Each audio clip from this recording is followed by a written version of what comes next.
Hello and welcome. I am Pranay Upadhyay and you're watching World Today. We are starting this bulletin with the breaking news. Ukraine and Russia, their delegations are meeting in Istanbul. Ukrainian delegation is being led by Security Council Secretary and former Defense Minister of Ukraine, Rustem Umerov. The meeting marks the first direct engagement between Russia and Ukraine after previous rounds of talks in Istanbul in May and June. The last round of talks between Russia and Ukraine took place on 2nd of June. And this meeting is happening at a time when President Donald Trump has already warned Russia with a 50-day deadline. So this is a crucial round of talks between Russia and Ukraine taking place in Istanbul. This prepares ground for a future meeting between President of Russia, Vladimir Putin, and Volodymyr Zelensky of Ukraine. So this is a big breaking news coming in right now from Istanbul, the city in Turkey. And this meeting, we will get you all the details regarding this meeting, which is taking place in Istanbul. And let's move on to another big story. Prime Minister Narendra Modi is on a two-nation tour. On Thursday, he embarked on a crucial visit to United Kingdom with a formal signing of India-UK Free Trade Agreement, which is expected to be the centerpiece of his two-day trip. Prime Minister Narendra Modi will hold wide-ranging talks with British Prime Minister Keir Starmer during his fourth visit to United Kingdom. He is also scheduled to meet King Charles III in London before leaving for Maldives on 24th of July. Prime Minister Starmer is set to host Prime Minister Modi at Chequers, the British Prime Minister's official country residence near London. And India's Commerce Minister Piyush Goyal is also accompanying Prime Minister Modi, and he's likely to sign the free trade agreement alongside his UK counterpart, Jonathan Reynolds, in the presence of two prime ministers. This FTA is a result of 3 years of hard bargain. Britain sees this deal as the biggest trade win since Brexit and hopes it will inject the fresh momentum into the areas of defense, research, tech partnership with India. As far as the India-UK FTA is concerned, this is considered as a big victory, and this is going to open the 99% tariff line for trade between India and the United Kingdom. In year 2023 and 24, the bilateral trade between the two countries have already crossed the mark of $55 billion. The United Kingdom is India's sixth largest investor, with an investment figure of USD 36 billion invested so far, while nearly 1,000 Indian companies are there in Britain, employing around 100,000 people. And Indian investment in the UK stands at close to $20 billion. This India-UK FTA is seen as a very encouraging sign, and especially the Indian community in United Kingdom is quite excited not only about this FTA but also about the fourth visit of Prime Minister Narendra Modi to United Kingdom, and people are quite excited there. And let me give you the fresh information about Prime Minister Modi's visit. He has reached London and Prime Minister Modi is on a two-day visit to London. And he will be meeting not only Prime Minister Keir Starmer, his British counterpart, but also King Charles III. And this is a very important and a significant visit of Prime Minister Narendra Modi. Indian community is quite excited there. And how is the mood there in London? Let's look at the report captured by my colleague from London, Lavina Tandon. For the fourth time, briefly, short but very significant trip that Prime Minister Narendra Modi will be making here to London on the 23rd of evening. He arrives, and then on the 24th afternoon he has a bilateral talk with his counterpart Prime Minister Keir Starmer, and expected to sign this free trade agreement that has been going on and being anticipated, and negotiations happening for the past 4 years. This agreement is expected to take the trade between the two countries to $120 billion, almost the double by 2030. So short, but a very significant trip. Also from the point of view that he will be raising the questions of Khalistani issue, as well as the issue of extradition of Nirav Modi, Vijay Mallya, and that of Lalit Modi as well. In addition to this, he will be calling upon King Charles III towards the evening, and then head straight off to the state visit to Maldives. Lavina Tandon for India Today from London. And I've got here a very little, small, cute girl, Swecha. What are you doing? I'm doing a dance. Okay, what dance is it? Bharatanatyam. So what are you performing? What's your name? I'm Pravana and I'm performing a dance as well. Okay, what dance is it and what's your message for the Prime Minister? It's a Bharatanatyam dance. And you have seen the report captured by my colleague, and now I'm being joined by Lavina Tandon from London, my colleague from United Kingdom. Lavina, what is the latest update about? Because we have just got the information, but tell us the latest input about Prime Minister Narendra Modi's arrival there in London. What is the information you have, and what is there in the agenda for Prime Minister Modi's visit? Pranay, I'm going to start with the diaspora because that's the first thing that happens when Prime Minister Modi goes anywhere else, and including here in London. So he lands in a few hours from now, and the diaspora is already geared up. There are 15 buses that are coming from 9 to 10 locations all across London, where people are going from very young people, young performers. I spoke to a Bharatanatyam dancer. She's going to be performing Ganesh Vandana, along with many others, women, men, and some are going just to say thank you, some going to say welcome, and others are even going with letters asking them to come to their village and whatever else they want to say. So there is a huge welcome that has been organized. I must add there, Pranay, that this was a very hush-hush trip in a way that not much was known for a while. So all this preparation was done in a very short space of time. But I am told by the people who have organized, which are various diaspora organizations, that they got about 800 plus registration and everyone was vetted.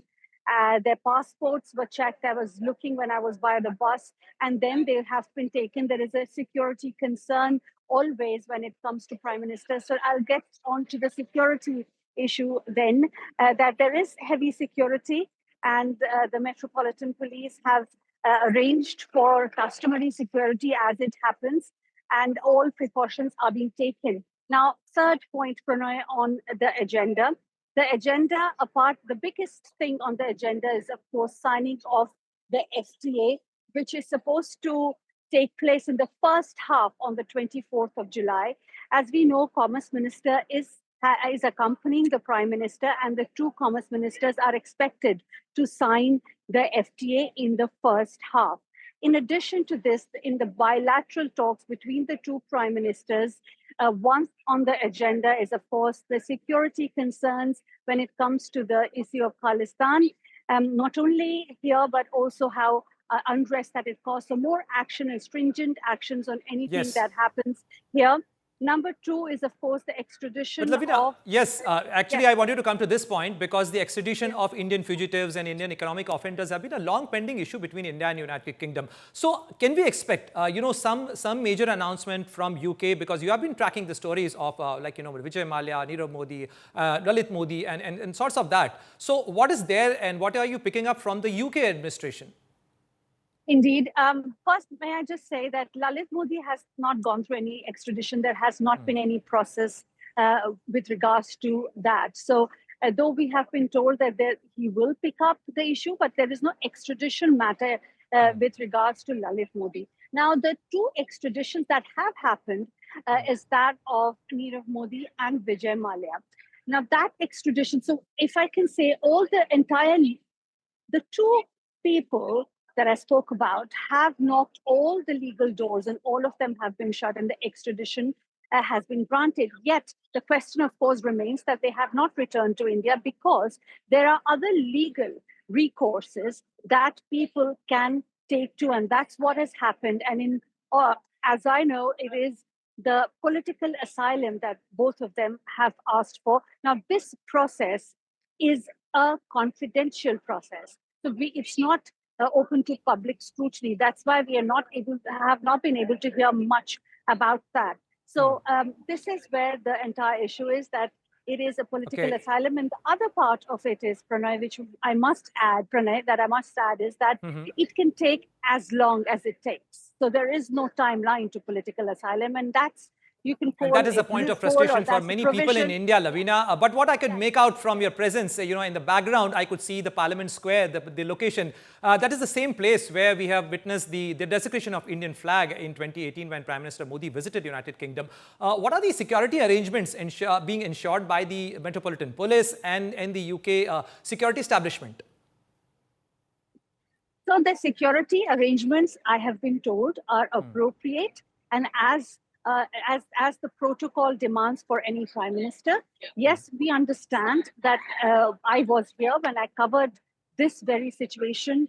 When I distinctly remember the day when the flag was taken down and mistreated, and that has happened over a period of time, and that is why the matter will be picked on, because it is only increased in the past few years since 2018. So security arrangements are tight. They're appropriate. Okay. Now, of course, Definitely, security arrangements will be details... very appropriate, befitting Prime Minister Narendra Modi's visit there. Thank you very much for all the updates, Lavina, and keep tracking this big development. We will bring you all the details pertaining to Prime Minister Narendra Modi's visit to United Kingdom. And now let's move on to another big story. Because India and Pakistan had a verbal fight in the United Nations. India tore into Pakistan at the United Nations Security Council on Wednesday, with the permanent representative of India, Ambassador P. Harish, slamming Islamabad for supporting terrorism and mismanaging its economy. Pakistan again tried misusing the United Nations Forum for raking up the Kashmir issue. During a high-level debate on peace and multilateralism, P. Harish branded Pakistan as a serial borrower of IMF and a nation steeped in fanatism and terrorism.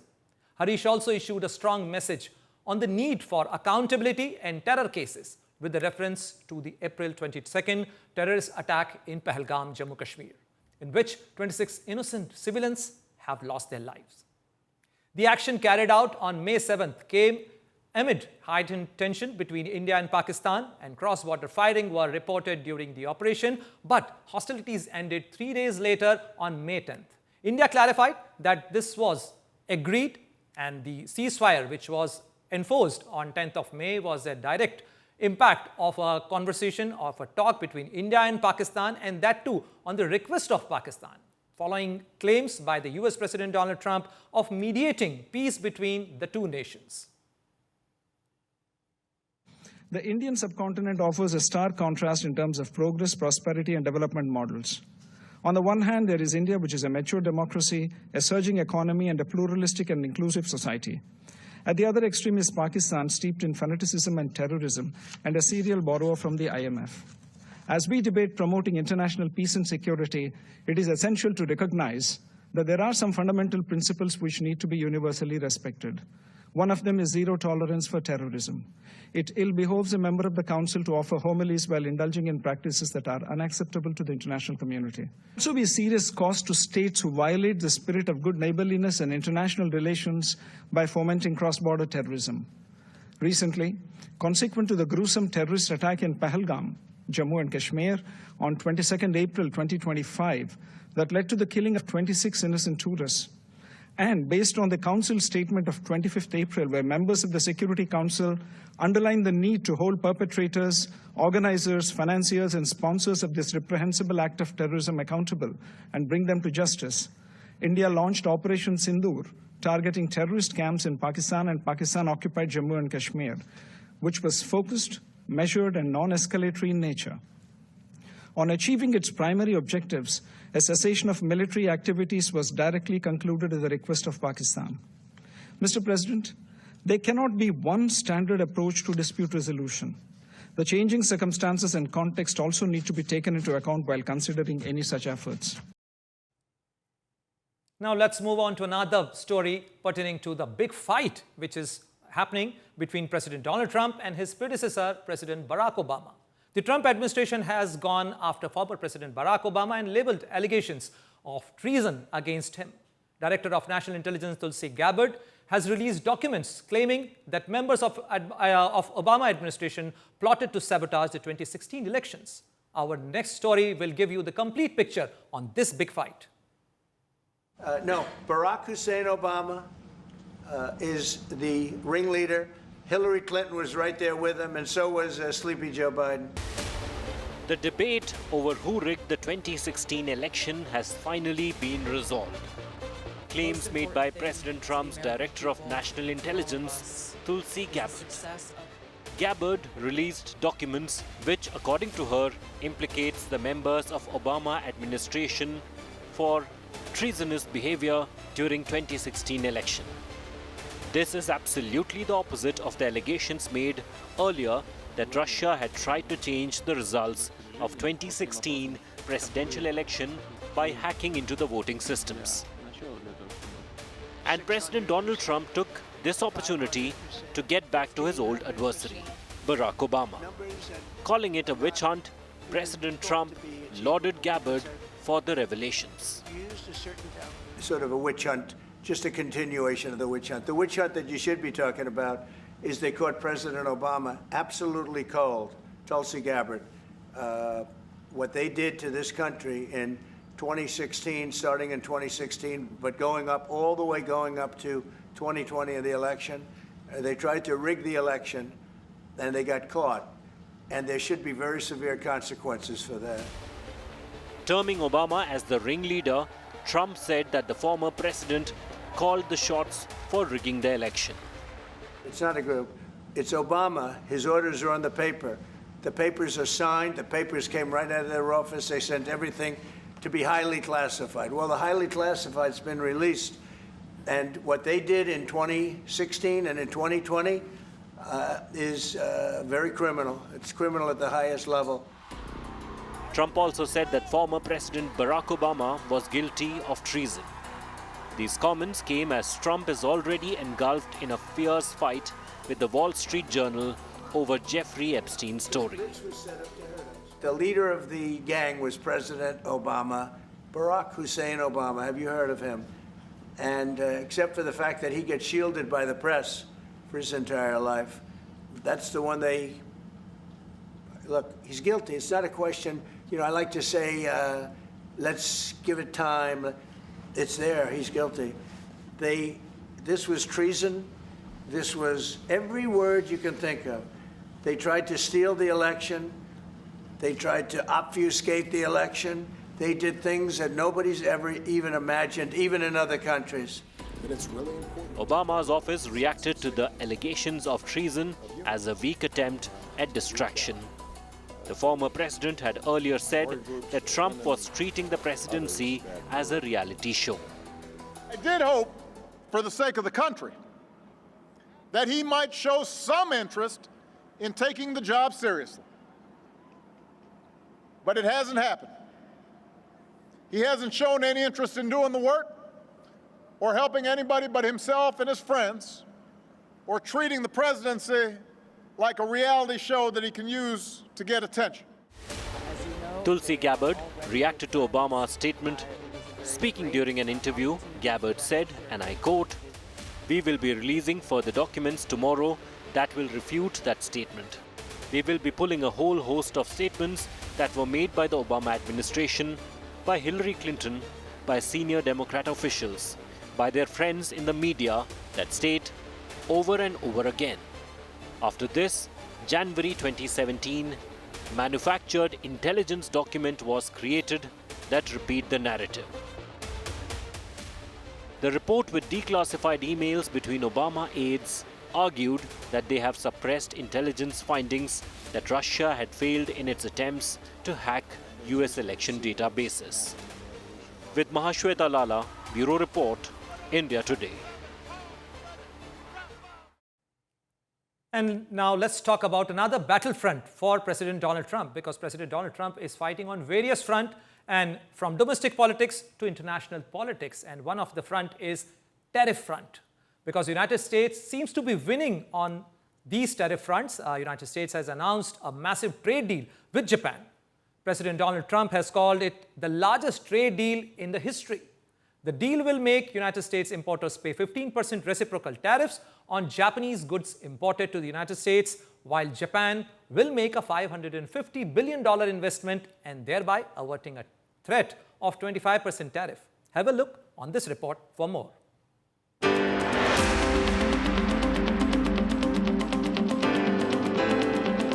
As August 1 deadline for new tariff imposition approaches, US President Donald Trump announced that US has reached the largest trade deal in history with Japan. I just signed the largest trade deal in history, I think maybe the largest deal in history with Japan. And that was done with Japan. They had their top people here, and we worked on it long and hard, and it's a great deal for everybody. I always say it has to be great for everybody. It's a great deal.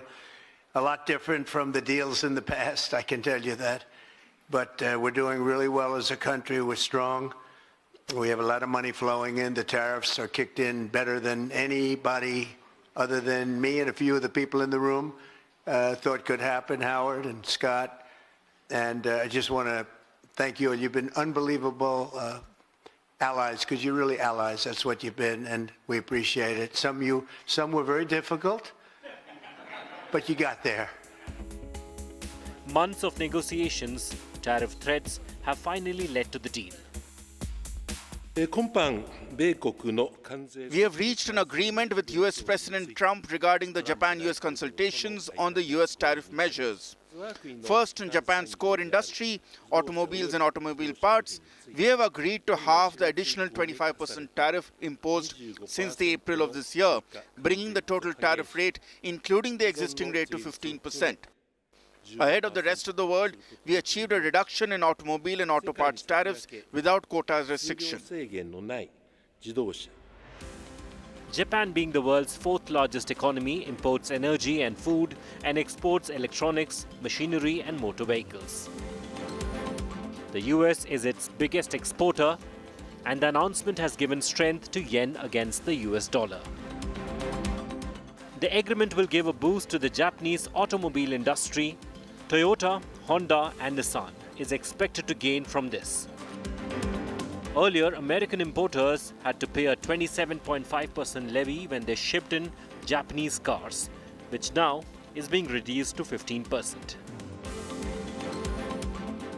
Japan, meanwhile, will also invest $550 billion into the United States.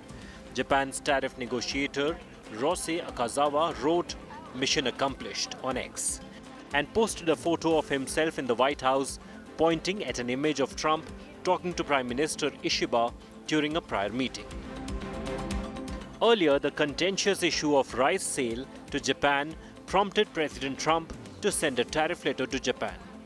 Tensions, however, subsided after US Treasury Secretary Scott Bessent met with Ishiba in Tokyo and said he was optimistic about the deal. With Mahashweta Lala, Bureau Report, India Today. There seems to be no end to hate attacks in Australia. A 23-year-old Indian international student, Charanpreet Singh, allegedly faced racially motivated attacks in Australia's central Adelaide. The incident has sparked public outrage and renewed calls for better protection of international students in Australia. The assault took place around 9:22 p.m. on Saturday, July 19th, near Kentore Avenue, as Singh and his wife parked to view the city's light displays. A group of 5 men allegedly ambushed them and armed with metal knuckles or sharp objects. Eyewitness and the social media footage suggests that the man shouted racial slurs before attacking Singh without any provocation. He was left unconscious with serious injuries, including facial fractures and suspected brain trauma. As per victims, the altercation began over a parking spot but quickly turned into a racial and a violent one. Police have arrested one suspect and are still searching for the other, reviewing the CCTV footage and other eyewitness accounts. And to discuss more on this issue and the wider aspect of racial attacks in Australia, I'm being joined by the editor of the Australia Today, Jitarth Bharadwaj. Welcome to India Today, Jitarth. Let me put the first question to you. This attack on Charanpreet Singh has really shaken the Indian community in Adelaide. Can you walk us through what makes this incident particularly more alarming, especially in the light of the racial slurs and the severity of violence reported? See, one of the most important thing is the tone of this attack, the wordings. When somebody uses F words, with Indian, then it makes it severe. And as the Premier of South Australia has pointed out, that this incident does not resonate with the majority of Australians and South Australians. However, the pain which this incident has caused has immense, and it comes in the backdrop of one of the similar incident which happened almost a month and a half back, where police brutally arrested an Indian Australian man, and then he died in hospital.